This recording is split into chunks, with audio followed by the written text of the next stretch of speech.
Hello friends, welcome back to channel महापुरुषों की बातें। भागवत जी के द्वितीय स्कंध के 7वें अध्याय के श्लोक नंबर 12 से 17 तक उल्लेख है कि ब्रह्मा जी आगे कहते हैं, चाक्षुष मनवंतर के अंत में भावी मनु सत्यव्रत ने मत्स्य रूप में भगवान को प्राप्त किया था। उस समय पृथ्वी रूप नौका के आश्रय होने के कारण वे ही समस्त जीवों के आश्रय बने। प्रलय के उस भयंकर जल में मेरे मुख से गिरे हुए वेदों को लेकर वे उसी में विहार करते रहे।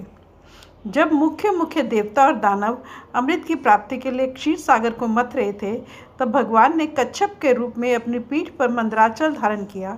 उस समय पर्वत के घूमने के कारण उसकी रगड़ से उनकी पीठ की खुजलाहट थोड़ी मिट गई, जिससे वे कुछ क्षणों तक सुख की नींद सो सके।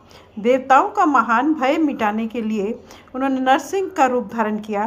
फड़कती हुई भौहों और तीखी दाढ़ों से उनका मुख बड़ा भयावना लगता था। हिरण्यकशिप उन्हें देखते ही हाथ में गदा लेकर उन पर टूट पड़ा। इस पर भगवान नरसिंह ने दूर से ही उसे पकड़कर अपनी जांघों पर डाल लिया और उसके छटपटाते रहने पर भी अपने नखों से उसका पेट फाड़ डाला। बड़े भारी सरोवर में महाबली ग्राह ने गजेंद्र का पैर पकड़ लिया। जब बहुत थक कर वह घबरा गया, तब उसने अपनी सूंड में कमल लेकर भगवान को पुकारा, हे आदि पुरुष, हे समस्त लोकों के स्वामी, हे श्रवण मात्र से कल्याण करने वाले। उसकी पुकार सुनकर अनंत शक्ति भगवान चक्रपाणि गरुड़ की पीठ पर चढ़कर वहां आए और अपने चक्र से उन्होंने ग्राह का मस्तक उखाड़ डाला। इस प्रकार कृपा परवश भगवान ने अपने शरणागत गजेंद्र की सूंड पकड़कर उस विपत्ति से उसका उद्धार किया।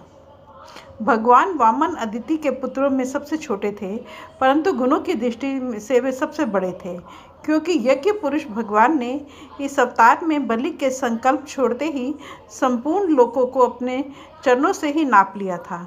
वामन बनकर उन्होंने 3 पग पृथ्वी के बहाने बलि से सारी पृथ्वी ले ली, परंतु इससे यह बात सिद्ध कर दी कि सन्मार्ग पर चलने वाले पुरुषों को याचना के सिवाय और किसी उपाय से समर्थ पुरुष भी अपने स्थान से नहीं हटा सकते, ऐश्वर्य से च्युत नहीं कर सकते।